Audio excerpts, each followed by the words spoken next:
Hello students. तो आज हम चैप्टर 4 रिप्रोडक्टिव हेल्थ से रिलेटेड डिस्कशन करेंगे। तो इसमें आपको बता दें, इस चैप्टर के बारे में कुछ जानकारी आपको प्रिलिमिनरी आइडिया पहले से है, तो हम एक ही वीडियो में सोचते हैं पूरे चैप्टर्स को बता देंगे एट ए ग्लैंस। और उसमें सबसे बड़ी बात यह है कि जो कुछ टर्म एडिशनल आए हैं जो आप पहले नहीं पढ़े रहे होंगे उसको, और जो ख़ास चीज़ें हैं उन्हीं पर फोकस करना है। बाकी आप जानते हैं, तो पहले बता दें रिप्रोडक्टिव हेल्थ में चैप्टर में आपको कवर क्या करना है। तो यहाँ देखें, रिप्रोडक्टिव हेल्थ में ये चीज़ें हैं जो बेसिक हैं, इनको पहले जानने की कोशिश करें क्या है। Reproductive health problem and strategies. Reproductive health क्या है, इससे रिलेटेड प्रॉब्लम क्या हो सकती है और क्या स्ट्रेटजीज होंगी इसको मीट आउट करने के लिए, और पॉपुलेशन एक्सप्लोजन क्या है, और साथ साथ इसके कंट्रोल का क्या उपाय है। इसी तरीके से medical termination of pregnancy, sexually transmitted disease और इनफर्टिलिटी से रिलेटेड चर्चा करेंगे। तो शॉर्ट में इन टर्म को अगर आप जानें तो रिप्रोडक्टिव हेल्थ में रिप्रोडक्टिव फंक्शन कहाँ से बाधित होता है उसको जानेंगे, उसको मीट आउट करने के क्या मेथड्स हैं उनको समझेंगे, और पॉपुलेशन एक्सप्लोजन की कंडीशन क्यों बन रही है और कैसे उसको हम मीट आउट कर सकते हैं, उसे कंट्रोल करने में क्या रोल प्ले हो सकता है, क्या बायोलॉजिकल कंट्रोल होगा या एनजीओज़ के थ्रू, गवर्नमेंट के थ्रू क्या एफर्ट होगा उसको जानेंगे। और रिक्वायरमेंट होने पर जो प्रेगनेंसी ऑलरेडी इस्टेब्लिश हो गई है उसको कैसे हम टर्मिनेट कर सकते हैं। आज की डेट में ये हमेशा पॉसिबल नहीं है, कुछ रूल रेगुलेशंस बनाए गए हैं। और सेक्सुअली ट्रांसमिटेड डिजीज़ क्या हैं, इसके साथ साथ अभी बर्थ कंट्रोल की बात तो की ही जाएगी, बाद में ये भी बात है कि मान लीजिए जिस कपल में संतान नहीं हो रहे, चाइल्डलेस हैं, उस प्रॉब्लम से कैसे निपटा जाए, किस लेवल पर प्रॉब्लम आती है और कैसे उसको मीट आउट किया जाएगा। तो ये सारी चीज़ें इस चैप्टर में आप जानेंगे। तो सबसे पहले देखिए, यहाँ पर आते हैं रिप्रोडक्टिव हेल्थ को समझने का प्रयास कीजिए कि ये जो रिप्रोडक्टिव हेल्थ है, वैसे तो कहते हैं कॉमन मीनिंग अगर देखें तो इसका मतलब केवल ये है कि रिप्रोडक्टिव आर्गन्स का नॉर्मल फंक्शन हो रहा है, तो हम कहते हैं रिप्रोडक्टिव हेल्थ है। फिर भी अगर WHO की गाइडलाइन से देखें तो केवल इतना ही नहीं है, इसकी मीनिंग है कि reproductive health means complete well being with the aspect of emotional, behavioural and social. ये सारे इसमें चीज़ें इंक्लूड की गई हैं। यहाँ पर अगर देखें तो वर्ल्ड हेल्थ ऑर्गेनाइजेशन क्या कहता है, reproductive health means a total well being in all aspect of reproduction. Reproduction से जुड़ी चीज़ें हैं physical, emotional, behavioural and social. तो मीनिंग समझिए क्या है, केवल रिप्रोडक्टिव ऑर्गन्स का या हेल्थ का मतलब ये नहीं है कि रिप्रोडक्शन में कोई प्रॉब्लम ना आए। अगर प्रॉब्लम आती है तो वो उसका इफ़ेक्ट कहाँ हो सकता है, केवल एक फिजिकल एक आदमी पर या उसकी बॉडी पर, एक इंडिविजुअल पर नहीं होता है।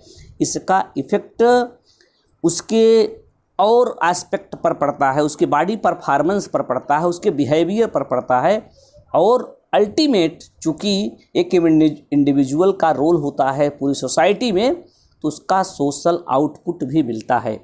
तो इस तरीके से कॉमन ओपिनियन और WHO के रिकमेंडेशन में ये डिफरेंस है सोशल हेल्थ को।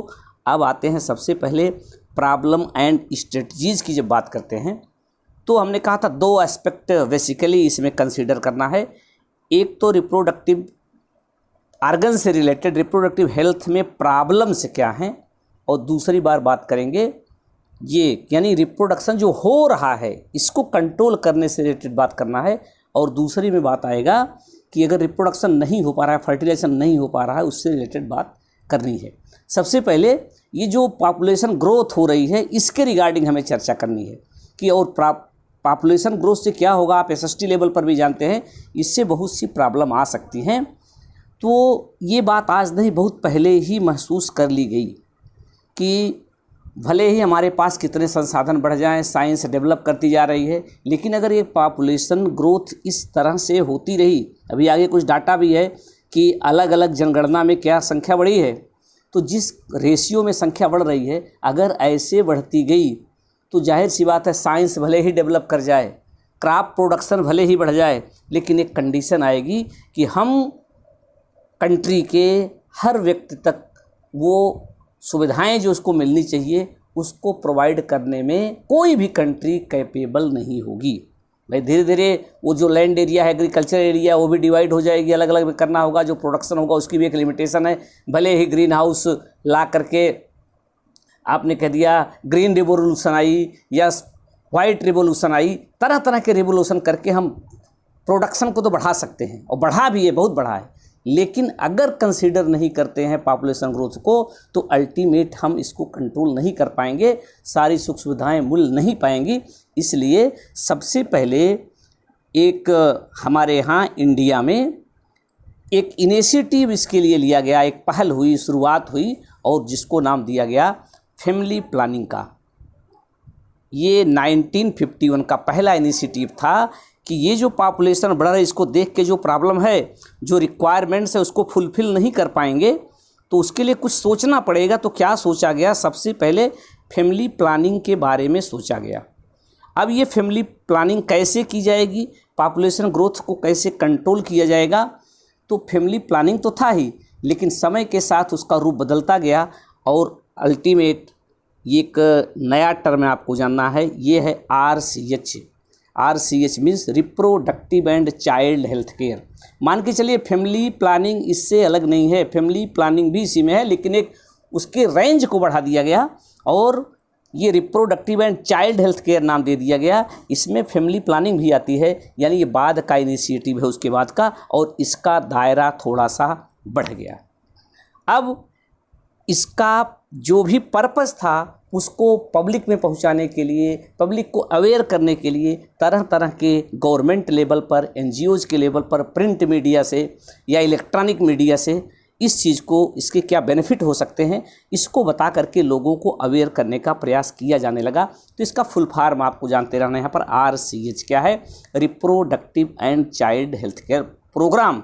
और पर्पज़ इसका क्या था? Creating awareness among people about various reproduction related aspect and providing facilities and support for building up a reproductively healthy society at a major task under these program। इसका purpose ये था। आगे बढ़ते हैं इस पर्पज़ के साथ। चलिए कंडीशन ये आती है, इसको रिलीज करते हैं। Successful implementation of various actions planned to attain reproductive health requires strong infrastructure facilities।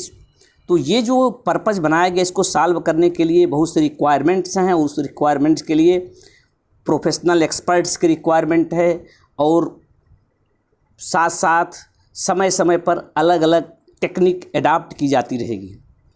तो सबसे बड़ी बात यह है कि कुछ स्ट्रेटजीज़ बनने के बाद भी कि जो पब्लिक अवेयरनेस है, जो एक थिंकिंग, एक माइंड सेट बन गया है, उससे भी कुछ प्रॉब्लम आती है जो इसमें एक तरीके से रिस्ट्रिक्शन क्रिएट करती हैं। उसी का एक एग्जांपल इस टर्म को आपको ध्यान देना है, एमनियोसेंटेसिस। हम स्पेशली जो स्पेशल टर्म्स हैं उनको हाईलाइट करेंगे, बाकी आप कहानी पढ़ के समझ जाएंगे। तो amniocentesis is the process for sex determination. ये फीटस का सेक्स डिटरमाइन किया जा सकता है इस मेथड से कि होने वाली संतान लड़की होगी या लड़का।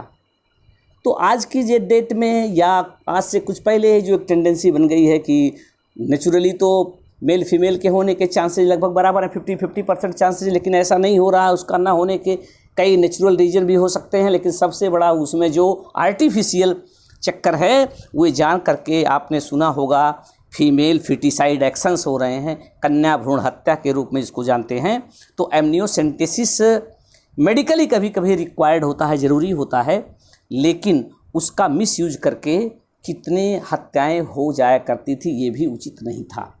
तो इसको रोकने के लिए एक कानून बनाया गया कि एमनियोसेंटेसिस अगर इलीगली नहीं है, अगर ज़रूरी नहीं है तो ये काम करना उचित नहीं है। देखते होंगे जगह जगह लिखा रहता है जहाँ टेस्ट होते हैं यहाँ पर लिंग परीक्षण नहीं होता है। तो लिखा भले है लेकिन होता क्या है, लिंग परीक्षण का काम वहाँ चलता रहता है। अब बात यह है कि आपने जान लिया एमनियोसेंटेसिस क्या है। फीटस का सेक्स डिटरमिन करना, यानी होने वाली संतान को पहले से, पैदा होने से पहले जान जाते हैं कि लड़की होगी या लड़का, तो उसका ड्रॉबैक क्या होता है, प्रॉब्लम उससे क्या होती है, ये आप इस टर्म को ध्यान देंगे, फीमेल फीटिसाइड्स, कन्या भ्रूण हत्या जिसको, इसका रोल थोड़ा सा ये जब टेक्निकाई, तो फीमेल फीटिसाइड की टेंडेंसी बढ़ गई, क्योंकि भाई एक नेट नहीं सोचते हैं कि लड़की और लड़के एक समान हैं, लड़के ही चाहते हैं कि आगे क्या चलेगा वंश परंपरा को बनाए रखने के लिए। अब बायोलॉजिकली आपको जानना है कि एमनियोसिंथेसिस कैसे काम करती है, इसमें होता क्या है, तो यहाँ पर ध्यान देंगे। In amniocentesis some of the amniotic fluid of the developing foetus is taken to analyse the foetal cells and dissolve substances. तो एमनियाटिक फ्लूइड, खैर आप जब प्रेगनेंसी की बात कर रहे थे, जो एम्ब्रियानिक डेवलपमेंट चल रहा होता है, तो उसमें मेम्ब्रेन से बनती हैं कई, अभी कोरियन का नाम आया था जब एससीजी की हम बात कर रहे थे, ह्यूमन कोरियोनिक गोनेडोट्रोपिन हार्मोन निकलते हैं, तो वही जो है प्रेगनेंसी टेस्ट में यूज़ किया जाता है। और वैसे भी कई लेयर होती है, उस पर डिटेल चर्चा नहीं हुई थी ना, आपके लिए ज़रूरी ही है कि वो एमनियान होता है, कोरियन होता है, एलेंटाइस होता है, एक मेम्ब्रेन होती है इसके अंदर भ्रूण, उसमें एक फ्लूइड रहता है, उसी फ्लूइड को कहते हैं एमनियाटिक फ्लूइड, और उस एमनियाटिक फ्लूइड के एनालिसिस से सेक्स का डिटर्मिनेशन हो जाता है। खैर कई बीमारियों को चेक करने में भी इसका यूज होता है, जैसे जेनेटिक डिसऑर्डर हैं, डाउन सिंड्रोम है, हीमोफीलिया है, सिकल सेल एनीमिया है, इसके लिए बना है। उसमें तो ज़रूरी है कि पहले से कोई डिजीज होने वाली है तो प्रोटेक्शन कर सकते हैं, लेकिन इसमें कम, इसका मिसयूज ज़्यादा होने लगा, तो फिलहाल इसलिए इस पर बैन लगा दिया गया कि हर कंडीशन में या बिना रिक्वायरमेंट के एमनियोसिंथेसिस यूज करके किसी ये सेक्स डिटर्मिनेशन करना, उसका मेल या फीमेल संतान हो, ये पता करना उचित नहीं है, इस पर रोक लगा दी गई है। चलिए, और ज़रूरी कब है, जैसे मैंने बताया कुछ जेनेटिक डिसऑर्डर हैं, डाउन सिंड्रोम है, हीमोफीलिया है, सिकल सेल एनीमिया है, ये सब बीमारियों के बारे में आगे आप चैप्टर में जानेंगे, तो ये हो गया। चलिए, अब किया क्या जाए भाई, जब संतान नहीं चाहते हैं, लड़की लड़की में फ़र्क मत समझिए, हाँ अगर चाहते हैं कि संतानें ना हो, उसके लिए दूसरी व्यवस्था है कि आप 2 बच्चों में इंटरवल बढ़ाएं, और नहीं चाहते हैं संतानें ना हो, उसके लिए कुछ लीगल मेथड्स हैं, उनका उपयोग कर सकते हैं। जैसे डू यू नो द सहेली, a new contraceptive female tablets हैं, जो कि आप इसकी हिस्ट्री जान लीजिए, ये आपके लखनऊ में, उत्तर प्रदेश में, या कह लीजिए इंडिया की ही डेवलप्ड चीज़ है। कभी कभी पूछा जाता है what do mean by Saheli, what is the it's positive role as contraceptive. कुछ ऐसी मेडिसिन्स हैं जिनको फर्टिलाइजेशन को अवॉइड करने के लिए, प्रेगनेंसी को टालने के लिए यूज की जाती हैं। कई ऐसे टैबलेट्स हैं, इंजेक्शंस हैं, तो जो फ़िलहाल फर्टिलाइजेशन ना होने दें, उसके अगेंस्ट जो काम करती हैं, 2 बच्चों के बीच में इंटरवल को रखने के लिए, अनवांटेड डिलीवरी को रोकने के लिए, उसके लिए जो मेडिसिन यूज़ की जाती हैं, जो डिवाइस यूज़ की जाती हैं, उन्हें कॉन्ट्रासेप्टिव डिवाइस कहते हैं। तो ये जो सहेली एक टैबलेट है, ये यहाँ पर ये ध्यान देना है, ये CDRI फुल फॉर्म भी कई बार आता है कि central drug research institute which is situated in Lucknow, India, ये इसकी ही रिसर्च है, इसने ही बनाया है। कहा जाता है एज कॉन्ट्रासेप्टिव ये क्यों बेनिफिशियल है, क्या इसके फ़ायदे हैं, तो कुछ कॉन्ट्रासेप्टिव के फीचर होने चाहिए, अगर वो उसमें क्वालिटी है। आइडियल कॉन्ट्रासेप्टिव उसे कहेंगे जिसमें कुछ फीचर्स रहने चाहिए। सबसे बड़ी बात क्या है कि पहली बात तो ये रिवर्सिबल हो, जब चाहे यूज करें, जब चाहे नहीं यूज करें। दूसरी चीज़ साइड इफ़ेक्ट कम हो। तीसरी चीज़ यूज करने में सुविधा हो। तो ये सारी चीज़ें इसमें पाई जाती हैं, इसलिए सहेली एज कॉन्ट्रासेप्टिव सुविधाजनक है और अच्छी मानी जाती है। चलिए, अब इसके रोल से और बर्थ कंट्रोल के और जो उपाय होंगे वो ध्यान देंगे। सबसे पहले population stabilisation and birth control कैसे किया जाए। पॉपुलेशन एक्सपोनेंशियली जो बढ़ने के चांस है वो ऐसे ना बढ़ें, तो कैसे नहीं बढ़ेगा, बर्थ को जब कंट्रोल कर पाएंगे। और बर्थ को कंट्रोल करने के लिए क्या करना है, अब एक कॉन्ट्रासेप्टिव का नाम हो गया, डिटेल फिर जानेंगे आगे चल करके। लेकिन ये जो वास्तव में ग्रोथ हुई है अगर डाटा देखेंगे तो यहाँ पर डाटा दिया गया कि भाई जब ये पॉपुलेशन 2 बिलियन से 1900 में क्या था, 2000 में क्या कंडीशन आई, और ये डाटा भी कभी कभी पूछ जाता है 7.2 बिलियन कब था, ये 2011 की घटना है, कब ये किया गया है। और यही नहीं, ये डाटा ये पूछा गया है कई बार कि 1 बिलियन को क्रॉस किया, 1.2 बिलियन हो गए। MCQ में क्वेश्चन आया था कब की बात है, इन से दे दिया गया ईयर का नाम, तो मई 2011 में। तो ये जो पॉपुलेशन की ग्रोथ हुई, जब ये सोचा गया कॉन्ट्रासेप्टिव के बारे में सोचा गया, डिफरेंट डिवाइस के बारे में सोचा गया, तो पॉपुलेशन ग्रोथ के चांसेज कैसे बन रहे थे, उससे प्रॉब्लम तो आप पहले जान गए। तो उसमें कुछ चीज़ें हैं जो साइंस के डेवलपमेंट से, खैर ये होना भी चाहिए था लेकिन उसका मिसयूज हो गया, वो अलग बात है कि एक चीज़ में बहुत कमी आई, मैटरनल मार्टेलिटी रेट MMR, इसी तरीके से इन्फेंट मार्टेलिटी रेट IMR। ये क्या है मैटरनल मार्टेलिटी रेट? पहले जब अवेयरनेस नहीं थी, जानकारियाँ नहीं थी, साइंस टेक्नोलॉजी या क्लिनिकल अरेंजमेंट नहीं था, तो बहुत सी माताओं की डेथ हो जाती थी। आज की डेट में ये कंट्रोल हो गया, बहुत कम हो गया। रेयर केस में तो हर बीमारी में हो सकता है। ऐसे जो बच्चे होते थे, इन्फेंट जिनको कहते हैं, उनका भी मार्टेलिटी रेट घटा है। और तीसरी चीज़ क्या है जो पॉपुलेशन ग्रोथ के लिए पॉजिटिव रोल की है, एक तो MMR IMR का रेट घटा, ये रेट कम हुआ है। और दूसरे जो पीपल हैं रिप्रोडक्टिव एज, तीसरी बात ये है पॉपुलेशन एक्सप्लोजन के लिए जो जिम्मेदार हैं, पॉपुलेशन की ग्रोथ जो बहुत हाई हुई, उसका क्या रोल है, ये MMR कम होना, IMR कम होना, और रिप्रोडक्टिव एज में इंडिविजुअल्स का नंबर ज़्यादा होना। अब रिप्रोडक्टिव एज से क्या मतलब है, जैसे किसी भी कंट्री की, हम अपनी कंट्री की अगर बात करें तो जितनी पॉपुलेशन है ह्यूमन बींग्स की, उनको 3 कैटेगरी में डिवाइड कर सकते हैं। एक कैटेगरी वो है जो अभी रिप्रोडक्टिव एज में नहीं है, यानी अभी वो प्यूबर्टी की एज को नहीं पाए हैं या मैरिज लाइफ नहीं है, तो उनसे संख्या तो बढ़ नहीं रही है, तो इस तरीके से वो प्री रिप्रोडक्टिव फेज में आ गए। और इसी तरीके से जिनकी अब संतानें नहीं होनी है या मान लीजिए एक एज के बाद, तो वो हो जाएगा पोस्ट रिप्रोडक्टिव फेज। और ये जो शादीशुदा हैं जिनकी अभी संतानें हो रही हैं, संतान होने के चांसेज है, वो रिप्रोडक्टिव एज है। तो ये जो एज है और उस एज में कितने दिन तक ये फेज बनाए रख सकते हैं, ये 3 चीज़ें हैं। तो रिप्रोडक्टिव एज में हमारे यहाँ नंबर भी ज़्यादा है, तो इसलिए पॉपुलेशन ग्रोथ होती रहती है। और कहीं के लिए भी ये फैक्टर्स होते हैं जो पॉपुलेशन को कंट्रोल करने में अपना इम्पॉर्टेंट रोल प्ले करते हैं। तो चलिए, आपने ये 3 बातें जान लिया, कैसे कंट्रोल होगा, कहाँ से बढ़ रही है घटना। अब आगे हम आते हैं, आपको यह ध्यान देना है वो बिलियन वाला डाटा कब हो गया, इसके अकॉर्डिंग क्या नंबर वहाँ पर था। अब आगे जो इसमें मेन चीज़ आपको हम ढूंढ के दे पाएँ वो मेथड्स हैं। अब ये 2 बच्चों में एक इंटरवल बनाए रखने के लिए या बर्थ कंट्रोल करने के लिए कुछ केमिकल, कुछ फिजिकल और कुछ सावधानियों की जहाँ पर ज़रूरत है, तो नेचुरल मेथड्स हैं। तो उसमें आप पढ़ेंगे समझ जाएंगे, बहुत ज़्यादा नहीं बताना है। जैसे आपको बताएं, एक टर्म आता है पीरियाडिक एब्स्टिनेंस की, कुछ समय ही होते हैं। जैसा आपने जाना था कि गैमेटोजेनेसिस के समय की फीमेल में हमेशा गैमेट रिलीज़ नहीं होता, केवल एक समय आता है एक साइक्लिक पीरियड में 28th डेज में कि वो 14th डे ही रिलीज होता है, और एक समय उसी समय फर्टिलाइजेशन का चांस बनता है। तो अगर किसी को इतनी बायोलॉजी पता है तो उस पीरियड को अवॉइड कर सकता है। इसी तरीके से इंसेमिनेशन को कंट्रोल किया जा सकता है, रिलीज न किया जाए सीमेन अंदर।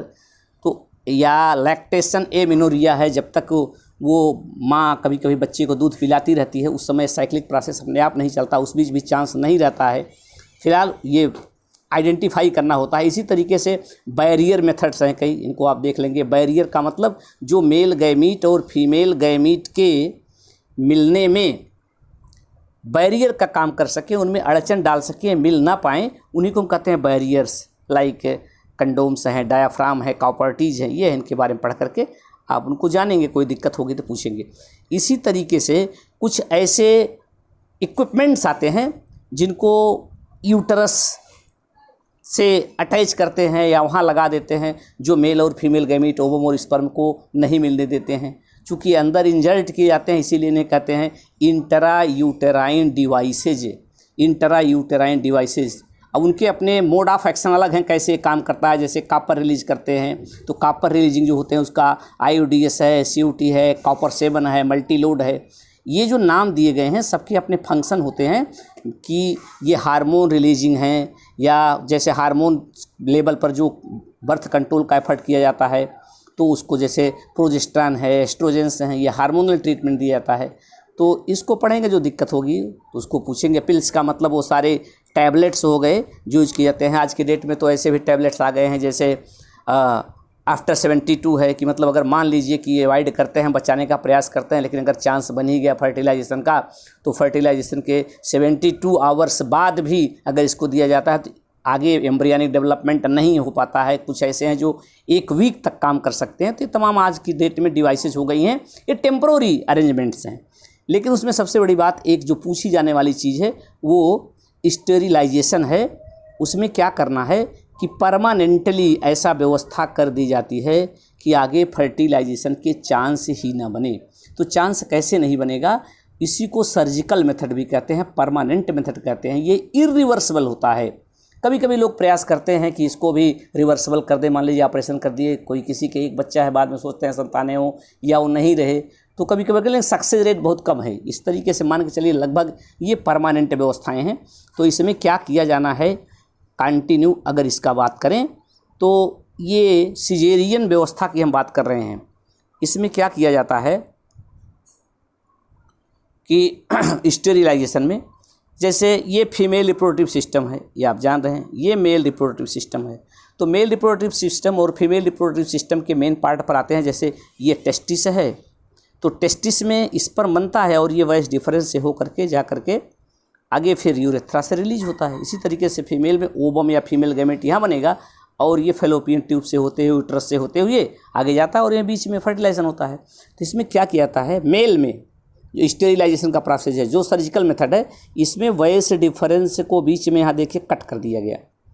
ये दोनों वॉइस डिफरेंस को कट कर दिया गया और जैसे ये पाइप थी इसको यहाँ कट कर दिया और कट करके इसको इधर बांध देते हैं और एक इधर हो गया, इसको यहाँ बांध दिए। तो यहाँ से जो स्पर्म जाएगा वो आगे यहाँ जा ही नहीं पाएगा। ऐसे यहाँ पर जो ओवम रिलीज होगा, अगर यहाँ से लेकर के यहाँ कहीं भी कट लगा दें, यहाँ कट लगाया गया है, कहीं भी कट लगा सकते हैं। तो जब ये कट यहाँ पर लगा दिया गया तो चांस क्या बनेगा, यहाँ ओवम बनाए जा करके यहाँ मिल नहीं पाएगा। अल्टीमेट स्पर्म को इधर से आना है, ओवम को इधर से आना है। तो दोनों जा करके जब ये इधर से अगर जा नहीं पाया, मेल से निकल नहीं पाया या मेल से गया फीमेल में कर दिया गया, दोनों को मिलने के चांस नहीं होंगे।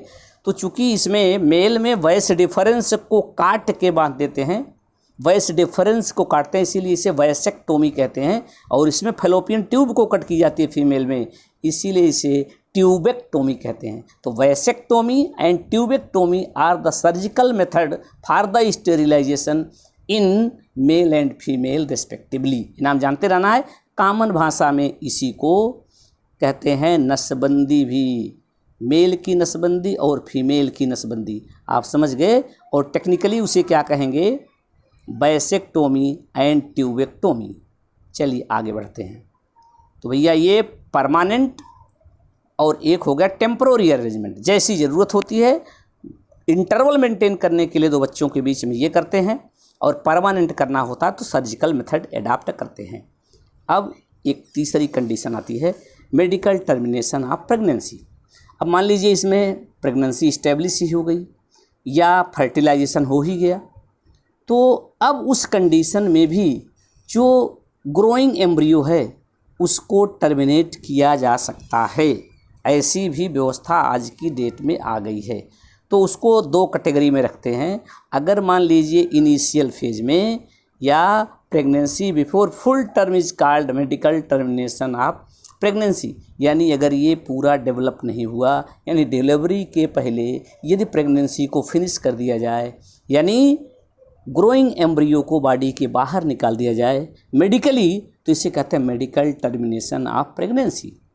अब सबसे बड़ी बात यह है कि इसकी भी एक स्टेज है। अगर अर्ली स्टेज में किया जाता है तो इससे नुकसान कम है, लेकिन बाद की स्टेज में कभी कभी फीमेल पर बहुत इसका एडवर्स इफेक्ट भी पड़ता है। इसके बाद भी अगर देखा जाए तो वर्ल्ड वाइड जो डाटा आया है approximate 1/5 of the total number of conceived pregnancy, जो प्रेगनेंसी है उसमें से 1/5 मेडिकली टर्मिनेट कर दी जाती हैं। उसके कई वजह हैं, उसको आप जानते हैं क्या क्या हो सकता है, कब क्यों प्रेगनेंसी सेट हुई फिर उसको टर्मिनेट करना पड़ता है, लेकिन ये अगर उसको लेट किया जाए तो उसमें समस्या होती है। तो इस पर भी बैन है, लेकिन कुछ ऐसी कंडीशन है जिसमें माँ को या बच्चे को या दोनों की जान के लिए खतरा है, उस केस में ही ये अलाउड है लीगली। और इलीगली ऑन पेपर क्या है, होता क्या हो तो अलग बात है, सब चलता रहता है। अब हम थोड़ी सी चर्चा करते हैं सेक्सुअली ट्रांसमिटेड डिजीज़ की। तो जो सेक्सुअल इंटरकोर्स के नाते एक पर्सन से दूसरे पर्सन में जो डिजीज़ ट्रांसफ़र होती हैं उन्हीं को STD या STDs कह देते हैं। चूँकि ये मोस्टली इन्फेक्शस होती हैं, किसी पैथोजन के नाते होती हैं, तो कभी कभी सेक्सुअली ट्रांसमिटेड इन्फेक्शंस भी कहते हैं, STIs। और जो डिजीज़ होती है उसे सेक्सुअली ट्रांसमिटेड डिजीज़ भी कहते हैं। चूँकि ये कम्युनिकेबल है, एक से दूसरे में पहुँचती है, इसका एक नाम और भी है। जो सेक्सुअली ट्रांसमिटेड इन्फेक्शंस हैं उन्हें वेनरल डिजीज़ या VD भी कहते हैं, ये नाम भी ध्यान देना है। For example AIDS that is caused by HIV virus. तो इस तरीके से आप इसको जान गए, जो इस तरीके से पहुँचें। अब और डिटेल इसमें आपको नहीं जानना है, तो इससे बचने के लिए कुछ यहाँ पर दिया गया है शार्ट फार्मूला, उसको भी आप ध्यान में रखेंगे। और खैर जानते हैं, ये अलग से नहीं बताना है, ये पॉइंट आप ध्यान दे लेंगे कैसे इससे बच सकते हैं। Avoid sex with unknown partners, multiple partners, always try to condom during, ये पढ़ रहे हैं उसमें जान जाएंगे। अभी तक हम ये बात कर रहे थे कि बर्थ कंट्रोल कैसे किया जाए, केवल जो डिजायर्ड प्रेगनेंसी चाहते हो वही हो, और ना चाहते हो तो ना हो, उसको कैसे अवॉइड करें या बर्थ कंट्रोल कैसे करें, 2 बच्चों में इंटरवल कैसे बनाएं, उसके लिए टेम्परोरी या रिवर्सिबल मेथड और सर्जिकल या परमानेंट या इरिवर्सिबल मेथड की हमने चर्चा किया। अब बात यह है कि कई लोगों के साथ यही समस्या है, कोई इंटरवल बनाने के लिए प्रयास करते हैं, लेकिन ऐसे भी लोग हैं जो चाहते हैं कि उनके संतानें हों। कुछ चाइल्डलेस कपल हैं लेकिन उनमें संतानें नहीं हो रही हैं, तो वो क्या एफर्ट करें, उनके लिए क्या सलाह है, उस पर भी रिप्रोडक्टिव हेल्थ में चर्चा की गई है, या जो आप आगे देखेंगे ART के नाम से। तो यही संतान न होने की कंडीशन ही इनफर्टिलिटी है। तो इनफर्टिलिटी को कैसे ओवरकम करें, हमें बात इस पर करना है। अभी तक तो ये था कैसे कंट्रोल करें, अब ये है कि जिनके संतानें नहीं हो रहे हैं, जो चाइल्डलेस कपल हैं, उनके लिए क्या एफर्ट हो सकता है। तो आपको ये टर्म ध्यान देना है, ART। अब आप जो इस चैप्टर में पढ़ेंगे, यहाँ से जो हम बताने चल रहे हैं, ये वास्तव में इस चैप्टर के कुछ तो कॉमन चीज़ें थी, लेकिन यहाँ से बहुत थोड़े में एक पेज के अंदर बहुत से ऐसे शॉर्ट फॉर्म हैं जिनके फुल फॉर्म पूछ जाते हैं, उनकी मीनिंग पूछ जाती है। इसलिए इसको बहुत ध्यान से देखिएगा, इसको पढ़ लीजिएगा और शायद समझ जाएंगे। जो प्रॉब्लम होगी फिर भी पूछ लेंगे। तो अब इनफर्टिलिटी की केस में जो टेक्नोलॉजी यूज़ की जाती हैं चाइल्डलेस कपल के लिए, क्या क्या टेक्नोलॉजीज अडाप्ट की जाती हैं मेडिकल साइंस में, उसी को हम कहते हैं असिस्टेड रिप्रोडक्टिव टेक्नोलॉजी, ART। इसका फुल फॉर्म आपको जानते रहना है, क्या क्या करेंगे। तो उसी में कुछ शॉर्ट फॉर्म के साथ फुल फॉर्म और उसके बारे में बताने का प्रयास करते हैं, पूछ जाते हैं। जैसे पहला है इन विट्रो फर्टिलाइजेशन या IVF, फुल फॉर्म बहुत पूछ जाता है IVF। तो IVF क्या है? सपोज अगर ये फीमेल बॉडी में कोई, अब पहले आप जान लीजिए प्रॉब्लम आती कैसे है, क्यों ये चाइल्ड के चांसेस नहीं बन पाते हैं, इनफर्टिलिटी डेवलप कैसे होती है, इसके लिए आपको जानना है। जैसे आपने प्लांट में पढ़ा कि सेक्सुअल रिप्रोडक्शन में 3 फेज, एक तो आपने कहा फर्टिलाइजेशन, एक उसके पहले प्री फर्टिलाइजेशन, एक पोस्ट फर्टिलाइजेशन। ऐसे यहाँ पर भी फर्टिलाइजेशन के साथ साथ उसके पहले और उसके बाद में कुछ इवेंट्स होती हैं प्रेगनेंसी के लिए या बर्थ के लिए, उसी पर ध्यान देना है। तो होता क्या है, या तो गैमीट में कोई गैमीटोजेनेसिस में प्रॉब्लम होगी, प्रॉब्लम 3 टाइप की होगी। पहले वाले में फर्टिलाइजेशन ना हो पाए, फर्टिलाइजेशन के पहले गैमीट से रिलेटेड, और दूसरा डेवलपमेंट ना हो। तो अगर मान लीजिए हम पहले बात करते हैं कि उसमें प्रॉब्लम यह है कि ये गैमीट का फर्टिलाइजेशन किन्हीं कारणों से नहीं हो रहा है, जबकि फीमेल कैपेबल है, उसमें एम्ब्रियनिक डेवलपमेंट हो सकता है। तो उसके लिए क्या करते हैं, in vitro fertilisation. In vitro fertilisation क्या है कि मेल और फीमेल गैमीट को, ओवम को, स्पर्म को जैसा बॉडी के अंदर की जो कंडीशन है उसी सिचुएशन को आर्टिफिशियली क्रिएट करके यानी लैब में इनको फ्यूज कराते हैं, यानी fertilisation outside of the body होता है, इसे कहते हैं इन विट्रो फर्टिलाइजेशन।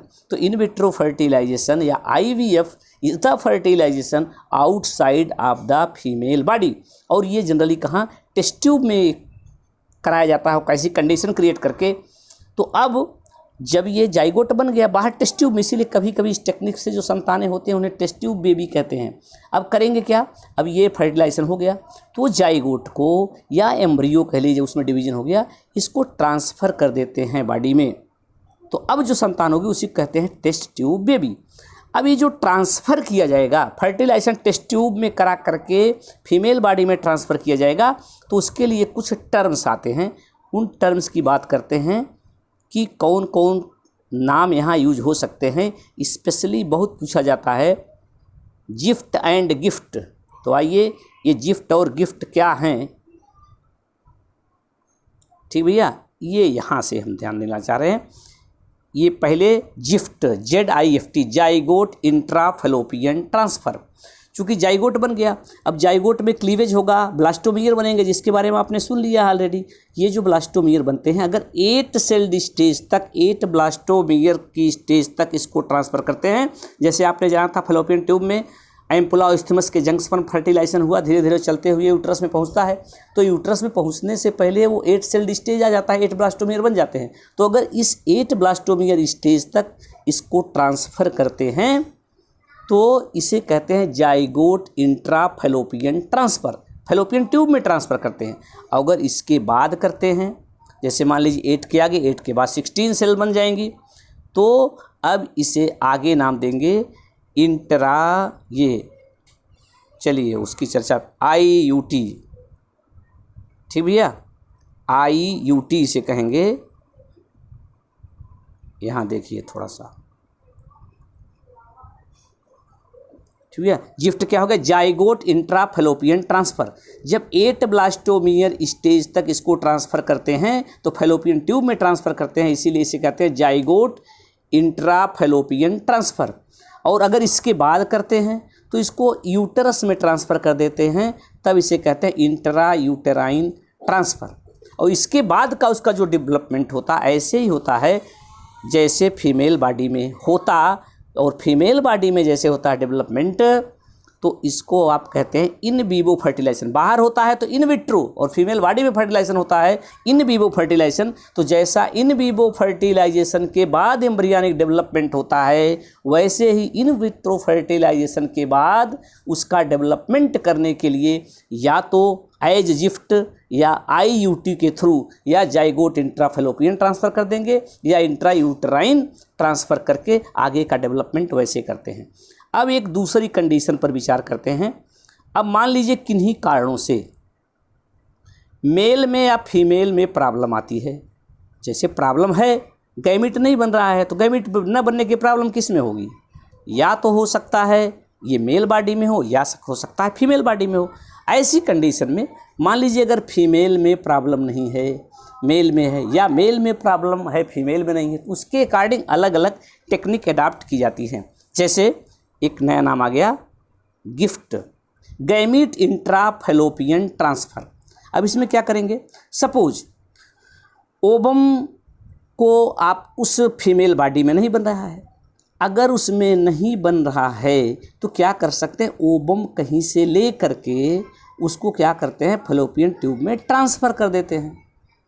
अगर उस बॉडी में किन्हीं कारणों से ओवरी में कोई प्रॉब्लम है, ओवम नहीं बन पा रहा है, तो क्या करते हैं, बाहर से ले करके बॉडी में ट्रांसफ़र कर देते हैं। और उस टाइम पर फिर कपल्स को बताया जाता है कि वो स्पर्म रिलीज होगा और फिर जो है फर्टिलाइजेशन ट्रांसफ़र हो जाएगा। तो अभी आपने जाइगोट या एम्ब्रियो ट्रांसफ़र किया था, अगर गैमीट माने ओवम और स्पर्म, तो अगर ट्रांसफ़र करते हैं तो हम यहाँ पर कह रहे हैं ओवम को ट्रांसफ़र कर दिया गया, इसे कहेंगे क्या, गैमीट इंट्राफैलोपियन ट्रांसफ़र। इसी तरीके से दूसरी टेक्निक क्या है, इंट्रासाइटोप्लाज्मिक स्पर्म इंजेक्शन, ICSI, इसका भी फुल फॉर्म जानते रहना है। इसमें क्या करते हैं कि थ्रू इंजेक्शन, वो स्पेशल इंजेक्शंस आते हैं, वो गैजेट्स हैं जिनकी हेल्प से एम्ब्रियो के अंदर स्पर्म को डायरेक्ट इंजेक्ट कर दिया जाता है। तो इसे कहते हैं इंट्रासाइटोप्लाज्मिक स्पर्म इंजेक्शन। ठीक भैया। और तीसरी अगली जो व्यवस्था आपको जानना है इंसेमिनेशन की, सपोज एक प्रॉब्लम आती है, ये तो हमने बता दिया, फीमेल में फीमेल गैमीट या ओवम नहीं बन पा रहा था, गैमेटोजेनेसिस नहीं हो पा रही थी, या रूट कहीं से बाधित था, ओवरी से फैलोपियन ट्यूब में नहीं जा रहा था, डायरेक्ट फैलोपियन ट्यूब में कहीं से लेकर के उसको भेज दिया गया, उसी बॉडी से निकाल कर दिया। अब बात यह है, मान लीजिए कि मेल में स्पर्म के लेवल पर मेल में प्रॉब्लम होती है। क्या प्रॉब्लम होती है? कभी कभी स्पर्म काउंट कम होता है, जो नंबर होना चाहिए उतना नहीं बन रहा है। दूसरा क्या होता है कि मेल जो होता है इंसेमिनेट नहीं कर पाता है, ये प्रॉब्लम हो सकती है। तो इसको बचने के लिए या ओवरकम करने के लिए एक व्यवस्था है AI, आर्टिफिशियल इंसेमिनेशन। तो इसमें क्या करते हैं, आर्टिफिशियली स्पर्म को कलेक्ट करके, जैसे आपने एक तरीके से देखा है तो जानवरों में भी किया जाता है इंसेमिनेशन। देसी गाय है, उससे साहिवाल का बच्चा चाहते हैं तो इंसेमिनेट कराते हैं। तो इसी तरीके से आर्टिफिशियली स्पर्म को या सीमेन को ट्रांसफ़र कर देते हैं, इसे कहते हैं आर्टिफिशियल इंसेमिनेशन या AI। तो इन टर्म्स को आपको जानते रहना है, शार्ट में लिख करके फुल फॉर्म पूछा जाता है और पूछा जाता क्या है उसको आप बताइए। चलिए अब आगे इसी के टर्म में, अब क्या जानना है यहाँ पर, आर्टिफिशियल इंसेमिनेशन आप समझ गए। अब ये कहाँ से लिया जाएगा, तो कोई डोनर होगा किसी दूसरी बॉडी से या उथी की बॉडी से। कभी कभी अगर मान लीजिए कि मेल गैमेट या स्पर्म की रिक्वायरमेंट है, तो मान लीजिए मेल में बनता तो है लेकिन वो इंसेमिनेट नहीं कर पाता है, सीमेन को ट्रांसफ़र नहीं कर पाता है किन्हीं कारणों से, या काउंट कम है, तो या हो सकता है बन ही ना रहा हो। तो दोनों टाइप कंडीशन होती है। तो मेल से क्या करते हैं, स्पर्म को या सीमेन को ले लेते हैं उसी से, अगर उससे नहीं होता किसी दूसरे से, जिससे दूसरे से लेता है उसको कहते हैं डोनर, या तो हस्बैंड से या तो डोनर से। इसी तरीके से डोनर से या हस्बैंड से ले करके इसको ट्रांसफ़र कर देते हैं इनटू द यूटेरस। इसे क्या कहते हैं, इंट्रा यूटेराइन इंसेमिनेशन, यानी सीमेन को यूटेरस में ट्रांसफ़र करना। कहाँ से, या तो हस्बैंड से, और या अगर कोई दिक्कत है तो दूसरे किसी से, किसी मेल से, जिसको हम डोनर कहेंगे। तो इस तरीके से ये आपने जान लिया कि इनफर्टिलिटी की केसेस किस किस लेवल पर होती हैं, इसको कैसे ओवरकम कर सकते हैं। तो this was all about this chapter in brief. इसके बाद भी ये लास्ट पेज को फोकस करके आपको पढ़ना है, और इसके बाद कोई दिक्कत है तो मिलते ही, और इसी चैप्टर तक अभी तत्काल आपको तैयार करना है, फिर आगे आपको वीडियो समय से मिलते रहेंगे। धन्यवाद।